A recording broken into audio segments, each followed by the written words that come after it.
শুধু আল্লাহর দরবারে দোয়া করার জন্য আজকে আমরা এখানে একত্রিত হয়েছি। অল্প সময়ের মধ্যে আমরা আল্লাহর দরবারে দোয়া করবো। আল্লাহ আমাদের এই প্রিয় নেত্রীকে, যিনি দেশবাসীর জন্য নিজের সারাটি জীবন বিলিয়ে দিয়েছেন, সেই নেত্রীকে আল্লাহ তুমি জান্নাতবাসী করো।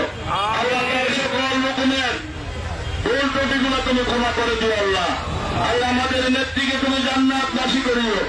আল্লাহ আমাদের নেত্রীর জন্য আর কিছু করার নেই, আমরা শুধু দোয়া করতে পারি আমাদের নেত্রীর জন্য। আল্লাহ তুমি আমাদের নেত্রীকে কবরে শান্তি দান করিও, জান্নাতুল ফেরদাউস দান করিও। আল্লাহ আমার বক্তব্য আর দেওয়ার আজকে কিছু নেই। আমি শুধু এই কথা বলার জন্য এখানে এসেছি, দাঁড়িয়েছি। আমাদের নির্বাচনে যত কর্মকাণ্ড ছিল সকল কর্মসূচি আমরা পরবর্তী নির্দেশ না দেওয়া পর্যন্ত আমরা স্থগিত ঘোষণা করলাম। আমাদের সকল কর্মকাণ্ড নির্বাচনী আগামী পরবর্তী নির্দেশ না দেওয়া পর্যন্ত কর্মকাণ্ড স্থগিত থাকবে। আমরা যে সকল প্রত্যেকটা ইউনিয়ন আমরা একটা বর্ধিত সভা দিয়েছিলাম, সেই বর্ধিত সভাকে আমি আমাদের নেতৃবৃন্দকে বলবো, আমরা স্মরণ সভা, শোক সভা, দোয়ার মাহফিল হিসাবে আমরা এই প্রোগ্রামগুলো করব।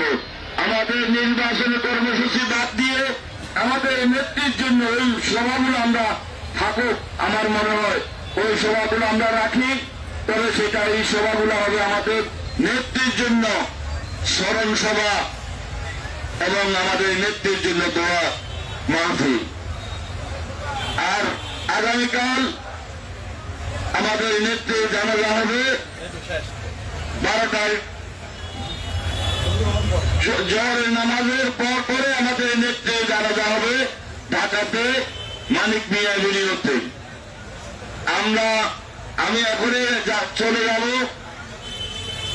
আমি মিরসরাই, আপনারা যারা আছেন, আপনারা সহ সমগ্র মিরসরাইবাসী যারা যেখানে আছে, জাতীয়তাবাদী পরিবারের সবার প্রতি আমাদের আকুল আবেদন থাকবে, আপনারা আমাদের নেত্রীর জন্য দোয়া করবেন। আর যাদের পক্ষে সম্ভব চেষ্টা করবেন আমাদের নেত্রীর জন্য। আমরা হয়তো আর একদিন জানার চেষ্টা করলো, আমাদের নেত্রীর আর জানাজা দ্বিতীয়বার হবে না। এই জানাজার জন্য আমরা সকলে শরীক হতে পারি, চেষ্টা করবো ইনশাআল্লাহ। আমাদের প্রত্যেকটা ইউনিয়নের নেতৃবৃন্দ, আপনাদের প্রতি আমার অনুরোধ থাকবে, আপনারাও যাবেন।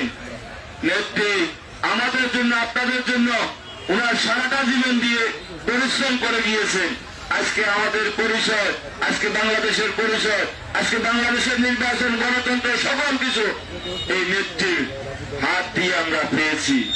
সেই নেত্রী জানা যায় আমরা যেন সবাই শরীক হতে পারি।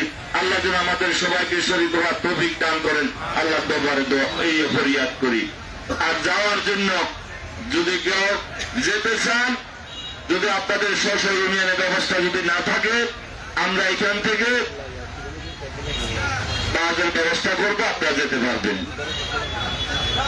সবাইকে ধন্যবাদ। আমি আবারও আমার এই প্রিয় নেত্রীর জন্য আপনাদের সকলের কাছে দোয়া আছে এবং মিরসরাইবাসীর কাছে দোয়া আছে। আমি আমার বক্তব্য শেষ করছি।